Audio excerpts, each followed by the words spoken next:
Welcome to the award-winning show, Holding Down the Fort, brought to you by US Vet Wealth, a podcast show that focuses on sustaining a fulfilling, purposeful military life through conversation and community building. I'm Jen Amos, a Gold Star daughter, veteran spouse, and creator of Holding Down the Fort. And I'm Jenny Lynn Stroop, a seasoned military spouse, mom of 2 boys, and your co-host. Together, we'll converse with special guests from the military community and for the community to share knowledge, resources, and relevant stories on how we can best hold down the fort for ourselves and our loved ones. Now let's get started.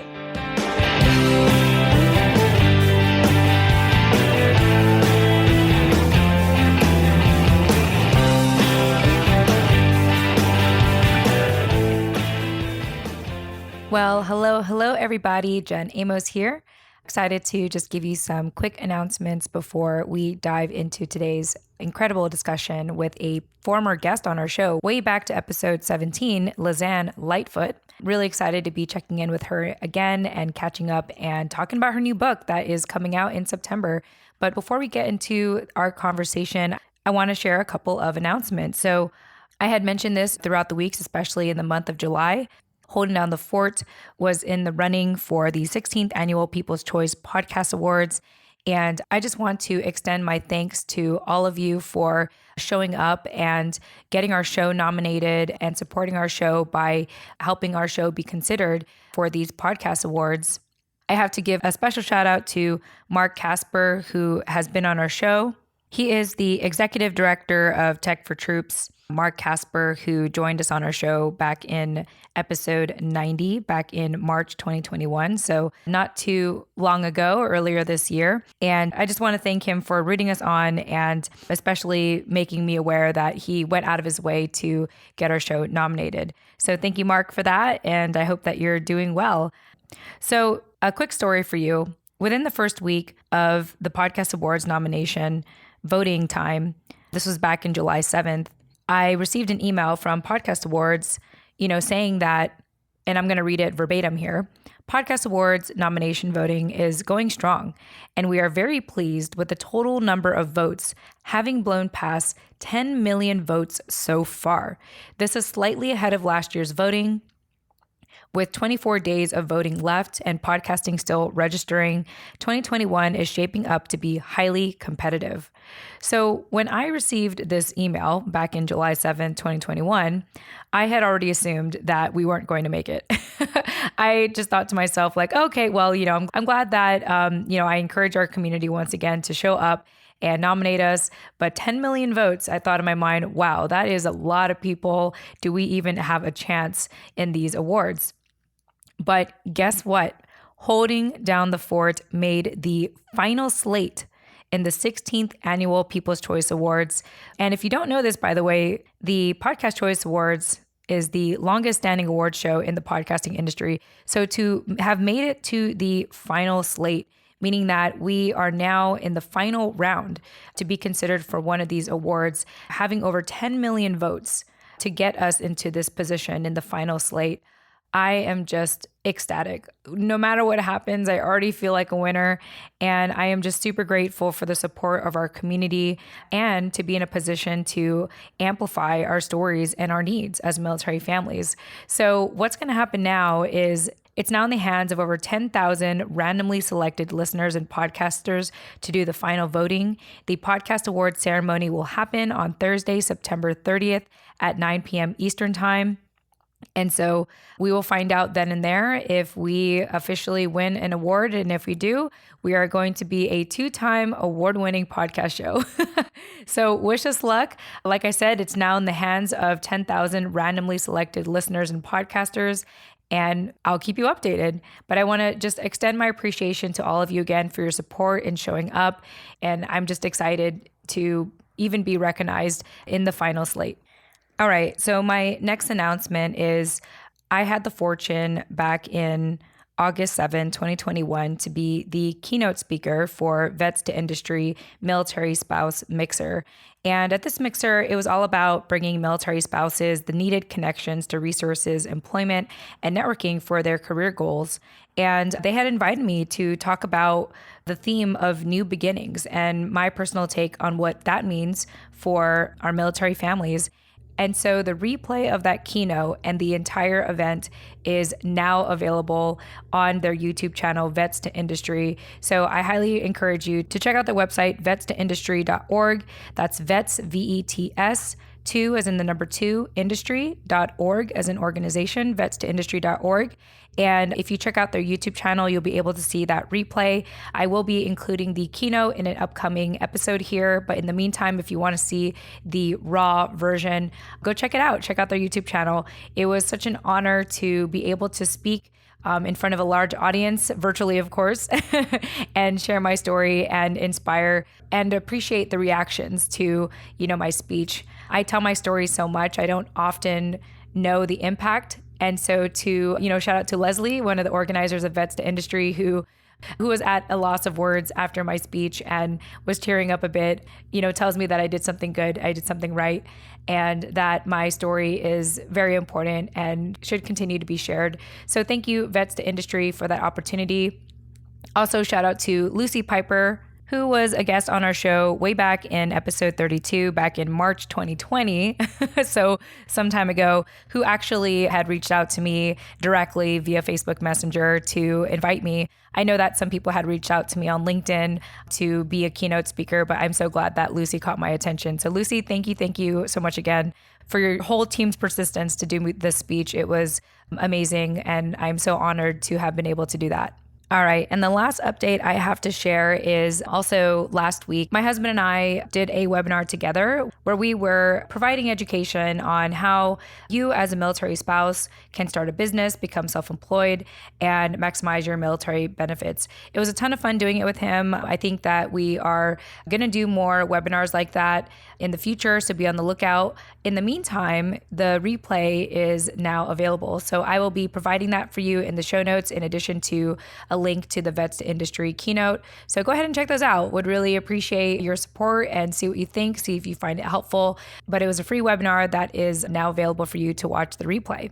And that is it. So without further ado, I want to thank you all for your continuous support for the show. Can't thank you all enough. And I know I've already shared a lot, but we have some extremely exciting news for the month of September. I am not allowed to talk about it yet, but as soon as I'm able to, you will hear about just something really, really exciting. I can't wait to share it with all of you soon, but be on the lookout. Keep listening to our show, subscribe to our newsletter to get the latest updates. And without further ado, please enjoy this next interview, a follow-up conversation with the past guest, Lizann Lightfoot. Enjoy.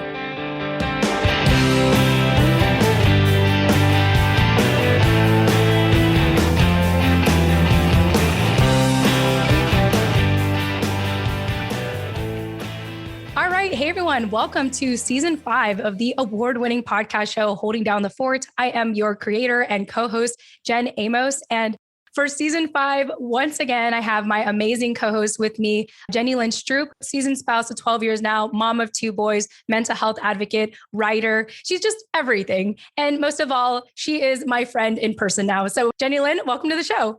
Hey, glad to be here. Sort of in person. It's great. Yeah. I know in the episode 100, we were like totally in person, but it's okay to like have boundaries and, like record in separate locations. No big deal. We're in the same city. It's cool. Yeah, that's what matters. And of course, I'm really excited. And I've been talking about this for some time now, and especially since episode 100. But my goal for season 5 is to bring back past guests. And so I'm really excited to introduce you all or reintroduce you all to Lizann Lightfoot. A little bit about her. She was on our show, episode 17. The funny thing is I actually didn't number my episodes back then. So like people are like, wait, you numbered your episodes? Like, yes. So if you look back now, I edited it. It's episode 17 if you go back in time. And that was actually quite some time ago. That was November 18th, 2019. And fast forward to today, some things haven't changed, but I'll tell you a little bit about her and her background. Lizann Lightfoot is a professional writer, military spouse, and mother of 5. And the fun thing is at the time that we had interviewed her, she just gave birth to her 5th child. And of course, what we're going to talk about today is her book that's coming out on September 21st, 2021, which is titled Open When: Letters of Encouragement for Military Spouses. And be sure to check this out now. The website to pre-order your book is tinyurl.com/open when Amazon. So without further ado, Lizann, welcome to the show. Hi, thank you so much for having me back on. I'm excited to be here with you today. Yeah. And we were talking a little bit about this offline, but, talk about just that time back in 2019. You just gave birth, you're writing this book, and here you are, how amazing it is to have this book coming out in September. Yeah, it does feel like a world ago to think about 2019 pre-pandemic. Yeah. But yeah, I did give birth in the fall of 2019, which was before the world even knew there would be a shutdown. And at the same time, I had my manuscript previewed by Elva Raisa Publishing Company. It wasn't finalized yet at the time. They wanted me to finalize it in the months after giving birth. So I was still wrapping up that manuscript. I was adding letters into the book. We were still doing some major formatting changes at the time. And now, fast forward, it went through a year of edits. We went through a year of a pandemic, of course. Right. And at the same time, my baby has now turned into a toddler, and the book actually releases the day after her second birthday. So for me, that is just a testament of how long it takes to write and develop and publish a book. But it's so exciting to see the project coming into fulfillment and finally being at a stage where I can share it with people. Yeah, it's absolutely exciting. And this is part of why I am thrilled to be bringing people from the past in our show, because so much has happened since then. I mean, yeah, you were on the show pre-pandemic time. So to not only see that this book is about to be released and then your daughter is about to celebrate her second birthday, I think it's just really exciting. And I'm happy to be a part of it, or to be a part of your journey. Doesn't 2019 both feel like a lifetime ago and like not at all? I mean, the fact that you were like, that was 2 years ago. I'm like, is it though? Oh yeah, we lost like a whole year there of all the things. So congratulations it was a lot on that, finally, on that coming to fruition. I'm sure it was extra exciting with the pandemic thrown in the middle of publishing. Well, we also moved in the middle of that. I left that out. Last time I recorded with you, I was in California. We had been stationed out in San Diego for a couple of years. And then my husband got promoted and got new orders. So we moved in the middle of the pandemic to Gulfport, Mississippi. And that's where I'm coming to you from now. Wow. Huh. We're in the same place at the same time. I was in San Diego until a month ago. So nice. Yeah. You all could have been friends. I should have introduced you two sooner. That's correct. Should have started the show sooner. I have friends in Gulfport now too, though, also a writer. So that's super fun. Cool. Yeah. One thing I hadn't mentioned too in our conversation, Lizann, is that you are commonly known as the seasoned spouse, and you have the website seasonedspouse.com. And I remember in our conversation back in episode 17, back pre-pandemic times, you created this blog to speak to spouses who were not yet married, that were maybe dating or maybe engaged. And let's kind of review that a little bit, because I think it's amazing how, very often I think that a lot of military spouses talk about, typically I find that they're already married and writing about their life as a married military spouse. But I love that you, having already been a seasoned spouse, had decided to, really make this blog dedicated to the young spouses. So tell us a little bit more about that and how that journey has been so far as well with your blog. Yeah, it has definitely been interesting and exciting. I started the blog about 5 years ago now. And at the time, I didn't fully feel like a seasoned spouse. I had been married, I think maybe just under 10 years, because we're celebrating our 14th anniversary this summer. So I had been with my husband. We dated for a ridiculously long time, 7 years of dating while he was in his early stages of military life. So that by the time we finally married, he was nearing the end of his first enlisted contract.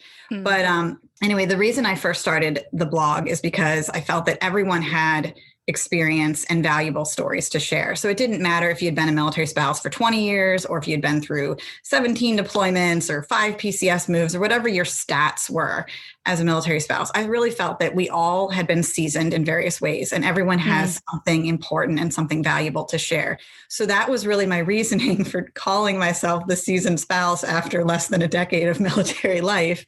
And it's really exciting that I've been able to grow into the brand and really fully embrace it. This is my husband's 20th year in the military. He's still active duty, still doing all the things. And in fact, he extended. So we got a couple years left beyond 20. And it's really exciting to be at that point where now, as a seasoned spouse, I can look back and feel that we've kind of done the hard things. And hopefully, I feel like the stressful challenges are mostly over for us. And I want to use my time and my energy to help spouses who are earlier on in that journey to just kind of show them that there is light at the end of the tunnel, that absolutely they can do difficult things. They can get through challenges, because I don't think there's anything special or superhuman about me that helps me navigate some of the challenges that I went through. And I want to give them that motivation and encouragement as they're moving through the early stages of military life. I think that's incredible. And I remember in our conversation, you mentioned that your husband had gone on his 6th deployment when you thought of this idea, and these other spouses were kind of speaking to you, asking for your advice. And you're like, oh, here I am thinking I'm just like an ordinary spouse, but I've been in this life for a long time and I didn't realize my experiences would be so helpful for people. And I know that a lot of your work is, speaking toward military spouses and serving our military community. So I just think it's incredible. And I imagine that for you, it must be very fulfilling to not only, I guess, kind of be open about your own journey, but to know that in sharing your journey, you can help other people as well, and even amplifying our stories. Absolutely. I think at least it gives a little bit of, hopefully, some sense of reason for why we have to go through these difficult moments. He has done 7 deployments now. And I think I came up with the idea for the book during his 7th deployment. And I started thinking about all these little and big challenges that I had faced. And some of them are enormously difficult situations. I talk in the book about giving birth to my son, my 3rd baby, who was born during a deployment. I was alone in the hospital, and there was a hurricane that hit our town at the same time. So not everyone has been through a situation like that, but everyone has been through some type of extremely large storm of military life that is just a whirling pile of stress that you have to figure out on your own. And I hope that by going through some of those difficult moments and some of those challenges, that I can channel some of that trauma, I guess, or some of that stress and difficulty that I went through, and help others who might be in a similar situation so that they can have that encouragement. They can find ways to get through their own challenges. I'm not at all claiming that I've been through every hard thing that can happen to a military spouse, but I do think that by learning to master those small challenges and those little difficult moments, that it makes the big ones a little bit easier to handle. Yeah, thank you for sharing that. And again, I was just thinking about like how appreciative I am to be doing a show where people such as yourself are so willing to be open about, these stories. Jenny Lynn, you've been nodding a lot. And so I imagine you have a lot of thoughts, and I just want to check in with you. Oh, I do have so many thoughts. One, I find it really interesting that at almost 10 years in, you question, like, am I really seasoned enough to be a seasoned spouse? It has been my experience in the 12 and a half years that I've been a spouse that we become seasoned much quicker than we probably give ourselves credit for. The first time I think I sat down in a therapist's office and went through like why I was sitting there, and I went through the list of things. They're like, and how old are you? And I was like, 28. And they're like, oh, that's a lot. And, we have this extraordinary life experience in a very compressed amount of time. And so I just resonated so deeply with being like, am I seasoned enough to talk about this? Like, because I think I was about probably less than 10 years in, and I kind of started putting words to paper on what my experience had been, and had a very similar, like, am I really expert enough to talk about this? I don't know, and my experience sounds similar to yours in that I have found the more that I shared my own experience, the more people are willing to share theirs, and you realize, oh no, we just do a lot of things in a really short amount of time. And in sharing those stories, it does make it easier to handle those large and small challenges that come along. I also had a child during a deployment, not during a hurricane, but my house caught on fire that day. So there's that. Oh, I don't remember that detail. That's new for me. Wow. Yeah. So everybody has their thing. It's crazy. It's always something. And I think that's where that imposter syndrome comes from a little bit as a military spouse, because for the longest time, if I even brought up the courage to share that story, because it was a little bit of a traumatic experience at the time, and it was a while before I could talk about it and write about it comfortably. But inevitably, if you bring up a deployment birth in a room of military spouses, someone else is going to have been through a similar experience, and they're going to say, oh yeah, I did that too.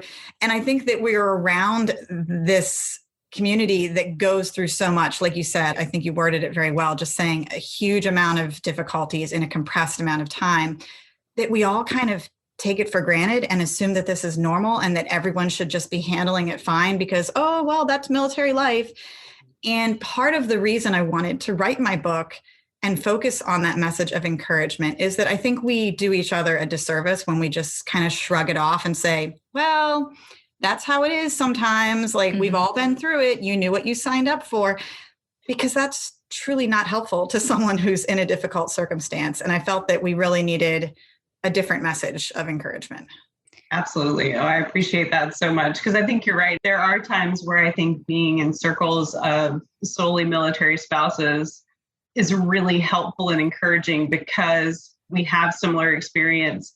And also there's a lot of like, yeah, that's just, it is what it is. And there's a certain aspect of acceptance that you have to do this life, because there are for sure things that are as they are, like deployment, like workups, like all of those things.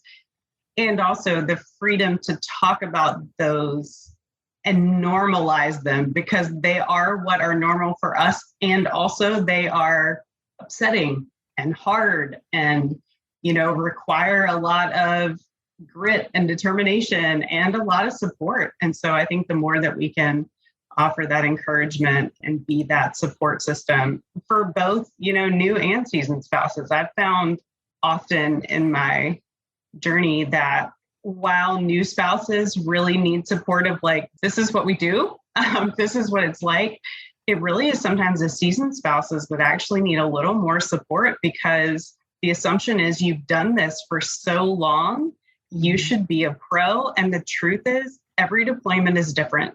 Every duty station is different. Every age, you have 5 children, I have 2, and every age of my children has been different and hard in different ways. And so like the level of things that I need from both the military community and my civilian friends has changed, based on where we've lived and what was happening and how old my kids were. Like sometimes I need a babysitter.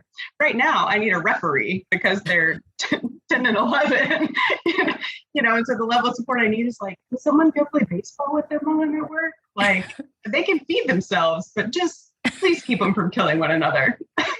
Yeah, I want to add something like, having met Jenny Lynn and her family and Matthew and your boys for the first time, I won't get into detail, but it was very fun for me to witness your boys and what they could do in public sometimes. And just kind of you and Matthew's reaction to it. It's like, oh, just let them do it. Just let them get it out of their system. Let them do that. And I was like, oh, that's really interesting. But sometimes you just got to let boys be boys, right? Yeah, I think lively would be the word I would use to describe your meeting your children. My kids are just loud. So I'll just own that adjective, that our house is very loud. So I love that you brought up that seasoned spouses need just as much support, because that was actually a conversation that I had with my publisher and with my editor as I was developing the book. It's broken into sections that kind of capture the main categories of military life. And of course, there's a section on deployments and there's one on PCS moves. And I insisted that the final section needed to be written to seasoned spouses.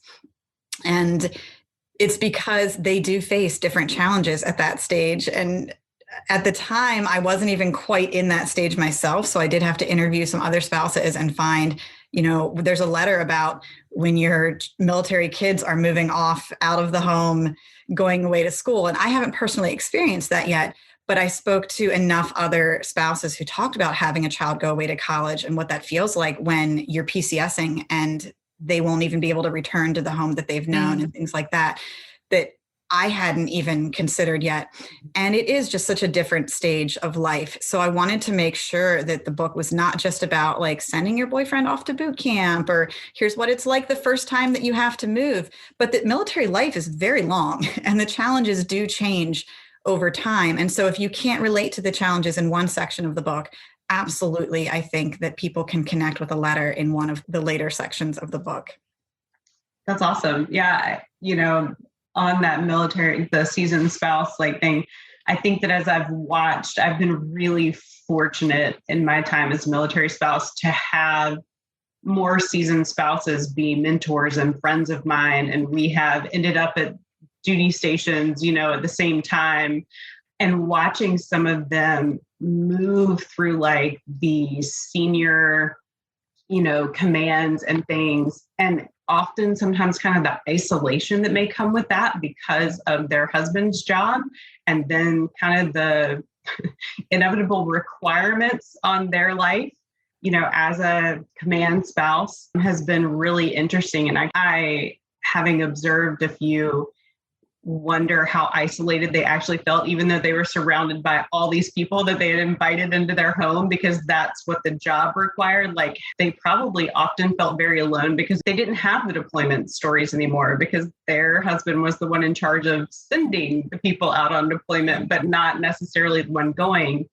But they had to absorb all of that like tension and chaos that can come with like being the one in charge, even though they're just married to the guy in charge. Like, yeah, it's been fascinating to watch that unfold. Yeah, and that's why that section it's written in a little bit of a different tone. Those letters are very sincere, but they do touch on those topics of isolation, but also of just the weight and the responsibility. And I think there's a certain level of exhaustion. It's kind of an emotional exhaustion that comes the longer that you stay in military life, where you just, like, sure, you've done 5 PCS moves. It's not that you can't move again, but you just are done. You really, really run out of steam and don't want to do it anymore. Whereas like the younger spouse going through the first 1 or 2 is like, it's an adventure. Let's just be optimistic about it. And at a certain point, like, that message doesn't work anymore. And so I did adjust the message and adjust the tone going throughout the book. But there was something else that you mentioned a couple minutes ago that I wanted to go back to, because you kind of accidentally touched on the secret inside of my book. That after working with spouses for a few years, I've discovered there's really 2 things that I think everyone is looking for in challenging situations. And I believe it's the same for the younger, newer spouses and also for the seasoned spouses.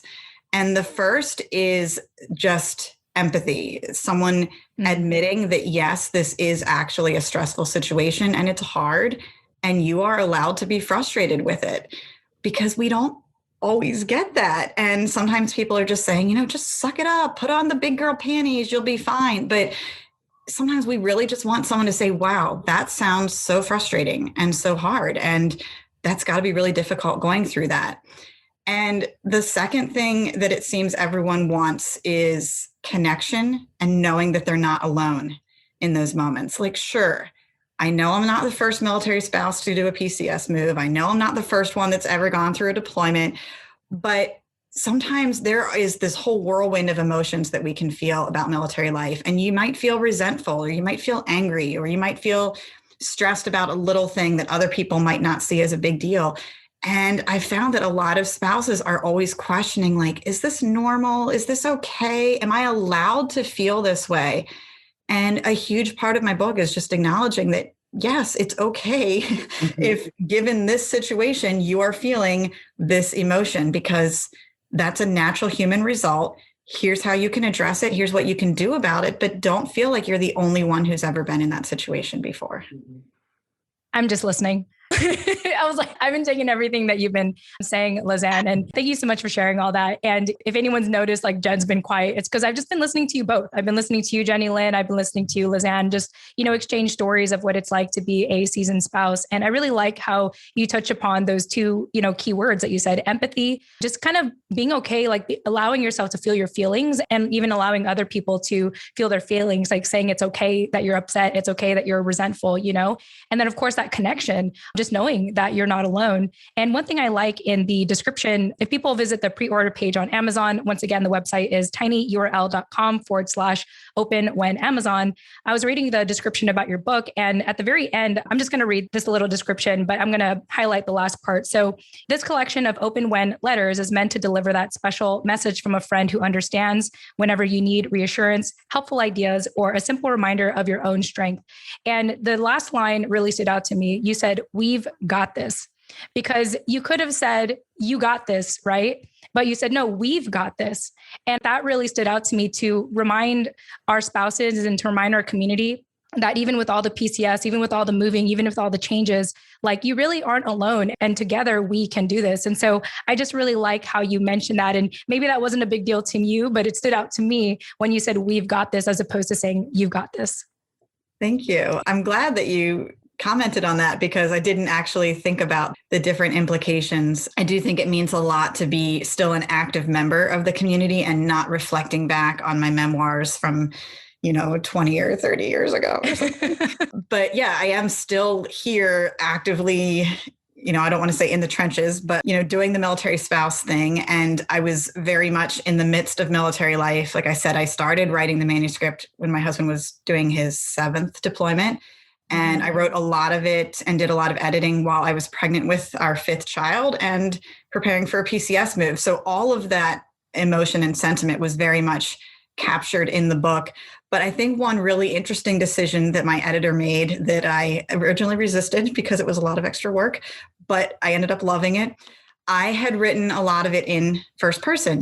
I did this, I recommend that. And I think for kind of the reasons that you're pointing out, she had a slightly different view that, you need to be speaking more directly to the reader. This is about their experiences, not just something that Lizann went through, but for the entire military community. So we had to change the entire book to be written in second person. And so every single letter is open when you are in a particular situation, open when you're facing this, or when you learn about deployment.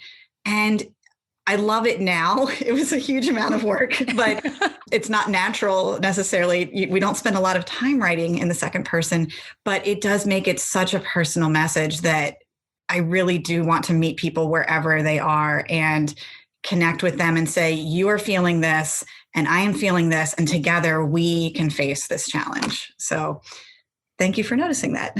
Yeah. Well, I think it's important. I feel like, and maybe this is what I've grown into thanks to the show, is that, we're not an island. Like, we need to come together collectively to help each other out. Because if we don't, I think that, let's say, for example, the imposter syndrome can easily creep in and think, oh, but I don't know it all. So I can't be that person. I can't talk about that.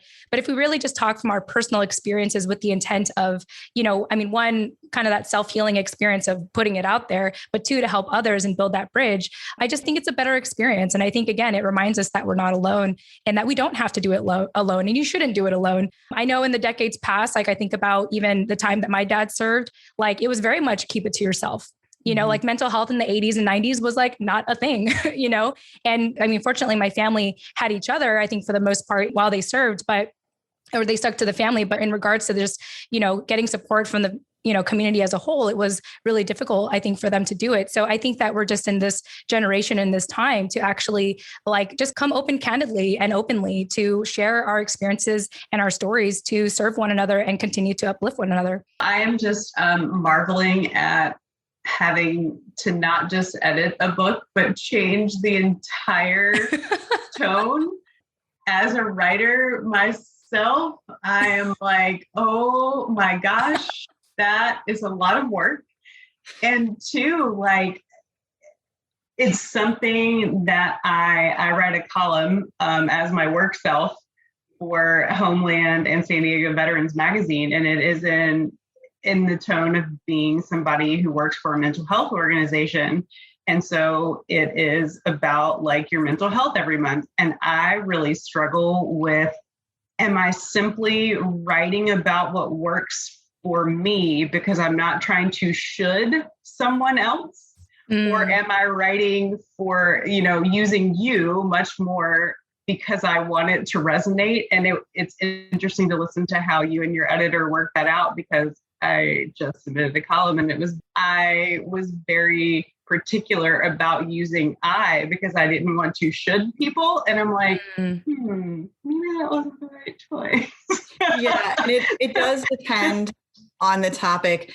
I will say, I mentioned earlier that the book is broken into those main sections of deployment and PCS moves.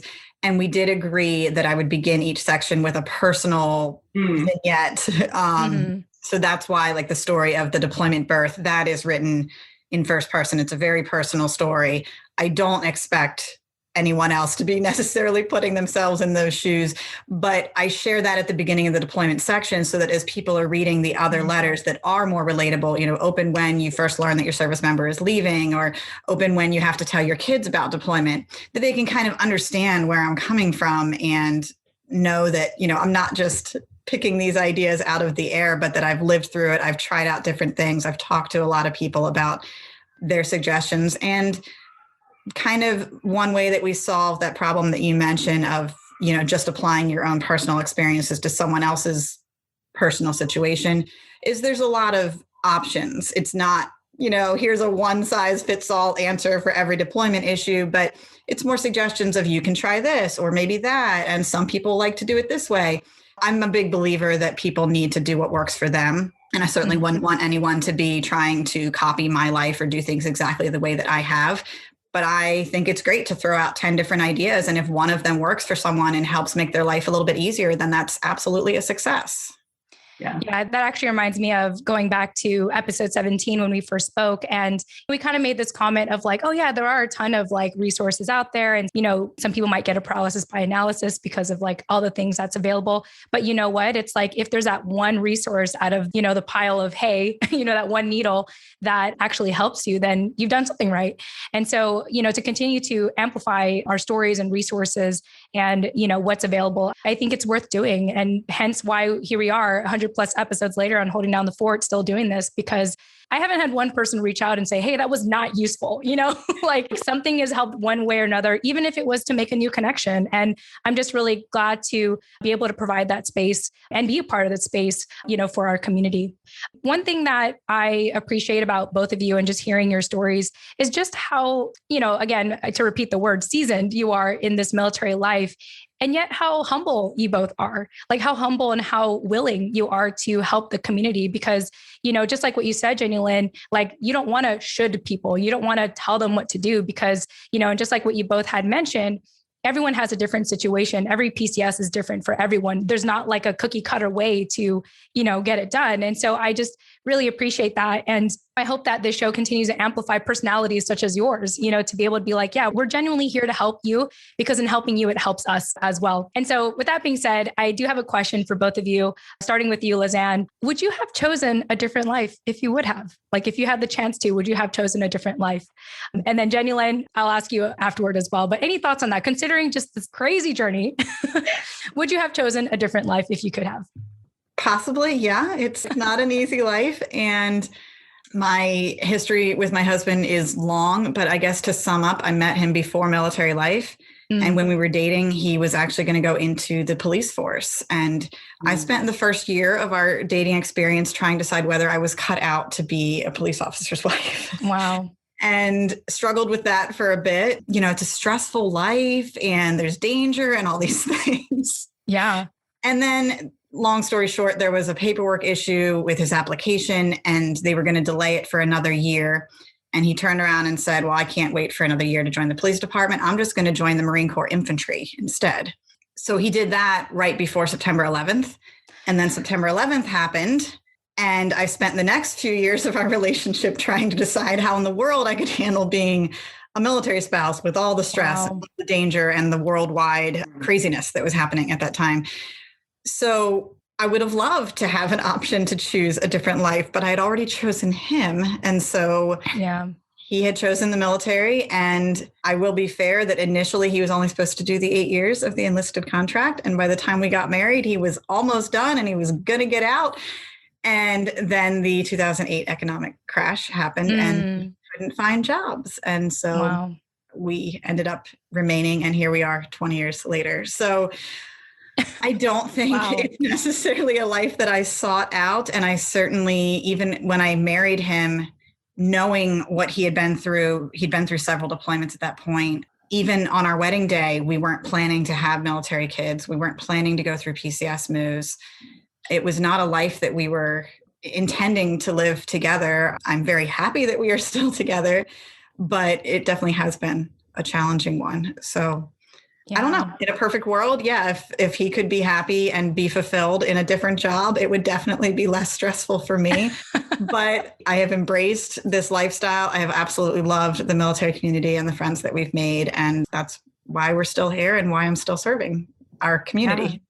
Well, thank you for sharing all of that. And, it's not like we look at a military life like, I want to sign up for that. I want to sign up for PCSing every 2-3 years. I want to have a kid while my, husband is out deployed. Like, I want all that. Yes, I will sign up. Right. But obviously you take it as you comes. And I'm just so glad again that you have this book to be able to speak to spouses at different stages of life. Jenny Lynn, just thought I would ask you the same question. Would you have chosen a different life if you had the opportunity to? Oh, man. Well, I think I suppose I had slightly more choice than Lizann in that I had, until I met and married my husband, I had always dated people that I grew up with or that were friends of friends. And I met Matthew about a month into his very first duty station. So he had done boot camp and A school and stationed here in Virginia Beach. And so I obviously knew he was in the military when I met him, and quite honestly was like, all right, well, we'll see how, I mean, I grew up in Hampton Roads. And so the military was always something that was here. But because I grew up a little more inland, it wasn't part of my daily life. And so there was a certain like, oh, being from Hampton Roads and like dating someone in the military, like kind of brought all, like I finally felt like I got the whole experience of Hampton Roads, like not just, I was now attached to part of what made the community the community. And so, it was one of those, I think I just kind of jumped in with both feet. I found it both exciting and slightly terrifying. And also my mom likes to remind me that at like the really wise age of 16, I said I was never going to marry anyone in the military. And lo and behold, we've been married for 12 years and we have 2 kids and we've done umpteen PCSs and all of the things. There are a lot of things that I wish were not part of my military story. But I don't think I would choose differently because of all of the community it's brought me. Yeah. Oh, wow. That's so deep. Thank you, Jadielynn and Lizann, for sharing that. Yeah. And, I think about even for myself, obviously, I didn't have a choice. I was born into this life as a military child for the first decade. And then, coming back 20 years to be involved and work with my husband and the military community. And it's like, I think to myself, like, often I forget that, and Jadielynn and I talk about this a lot, like often I forget that, only less than 1% of Americans serve. So even though everything we're doing is so normalized, the average civilian is quite fascinated with our lives. They're like, wait, you've gone here, you've gone there. Like you haven't stayed in one place till you were 18 and then you decided to leave home to go to college somewhere. The only person that, at least amongst my siblings, my sister was the only one who was sort of fortunate enough to do that at 5 years old. She was born in San Diego. And then when dad had passed, she was already 5 when we went back to San Diego. And, she was raised up till she was 18 and she was like, I want to leave, And for me, it's funny because she ended up being the world traveler. And I'm here like, I just want to stay put. Like, I'm tired. I'm tired of, can I just stay somewhere? Even though like the last decade of my life, I've been like moving every 2 to 3 years still, even though I'm not in the military. I think it just kind of sticks with you. But all that being said, I'm so glad to have been part of this military community and continue to contribute, because I think that one thing that I feel like you both exude for me is presence, like radical presence, and really being where you're at right now with, the people that's close to you, your loved ones, and just really trying to be the change that you want to see, or continue to be a servant leader, of our community, or whatever community means for you, whether it's your local community or the military community. And so, yeah, I like this community a lot. I think that's why I was drawn to my husband, after he had served and everything. Yeah, I just want to thank you for bringing that up. And just to say that I think a huge part of my passion and my heart for the military community is trying to be that voice of support and encouragement and friendship that I needed at certain moments of military life and didn't always have. And, not to blame anyone, there was no shortcoming, but I think that we all absolutely at certain moments need someone to kind of hold our hand, someone to be there. And a lot of times military spouses don't have that. And that's part of why I started my blog. It's the main reason that I write for this community, and it's what motivated me to share a book with them. So I hope that it is a useful and helpful service. Yeah, absolutely. And so just as a reminder to our listeners, you can pre-order a copy of Lizann's book, Open When, Letters of Encouragement for Military Spouses. It'll release in September 21st, 2021, but you can pre-order it now at the website tinyurl.com/open when Amazon. I just need to clarify, my publisher is Elva Reza Publishing Company. You can always get the book through their site as well after the release date, but you can pre-order on Amazon. I figured that was the easiest link for anyone to use or share, but it's technically available online wherever books are sold. Perfect. All right. And before we wrap up, Lizann, I just want to thank you personally for writing my husband's story in the Reserve and National Guard magazine. In case anyone wants to check it out, it is titled. So this is actually written on my husband, Scott R. Tucker. And I like how you titled this, or I like the magazine wrote this, whether it was you or the team collectively. But the article is titled, "This West Point grad has a new approach to wealth management." And I'm not going to spoil it here. I think it's worth checking it out yourselves. You all can visit the website, reservenationalguard.com. But Lizann, thank you for that. And I thought it was kind of interesting. I remember reaching out to you personally on LinkedIn to thank you. And it was almost like odd for you because you mentioned like, I don't really hear a lot of feedback whenever I get my articles published. So yeah, it was a really fun interview. I remember talking to him and I remember how energetic he was. But yeah, I really do appreciate your feedback and that ability to make that connection with you as well, because yeah, freelance writers, we kind of send our work out into the world and we hope that it touches people and we hope that it impacts their lives. But you don't usually get very many personal responses back, except for the hit or miss comments on social media. So it's very nice to have a personal connection and someone acknowledging, hey, thanks for taking the time to write this story. And I really do. I love sharing the stories from our military community, the veterans, the spouses. I think everyone has a great story to share. Yeah. Well, thank you for that. I think often because Scott often finds himself in like Navy towns, that he feels like that loner Army guy. So it's nice to at least bring light, I think, to the Army community in this sense. So yeah, just thank you again for being able to write that piece. I think it was very well written and I encourage anyone to check it out and any more of Lizann's work. So feel free to check that all out. And remember that she also has a blog. Website is seasonedspouse.com. And I think that's it. I think we're going to wrap up here. So Lizann Lightfoot, it's been a pleasure bringing you back on the show 2 years later, mom of 5, and your daughter's about to turn 2. And I'm just really excited to stay connected with you and be in community with you. And I look forward to the release of your book. So thanks again for joining us. Thank you so much for having me. I too am super excited about the book's release, and I just appreciate you sharing that message. Yeah, absolutely. And of course, Jenny Lynn, I know we didn't meet in person today, but thank you for being here. Glad to be here. I love these. I know you do. This show wouldn't be possible if it wasn't for you, I feel like nowadays. So thank you for just that continual accountability and just love for having these conversations. It really means a lot to me and it gives me that validation. So again, the whole "we got this," I think theme is what we're talking about today. So to our listeners, thank you so much for being part of our conversation. And we look forward to speaking with you in the next episode. Tune in next time. We hope that you enjoyed today's conversation. Get access to our show notes and subscribe to our newsletter by checking out the details of this episode on your preferred podcasting platform or visit our website, holdingdownthefortpodcast.com. And while you're on holdingdownthefortpodcast.com, be sure to follow us on Instagram, LinkedIn, Twitter, Facebook, or our YouTube channel. If you got a lot of value from today's conversation, kindly leave a 5-star review on Apple Podcasts, Podchaser, or leave us a recommendation on our LinkedIn profiles.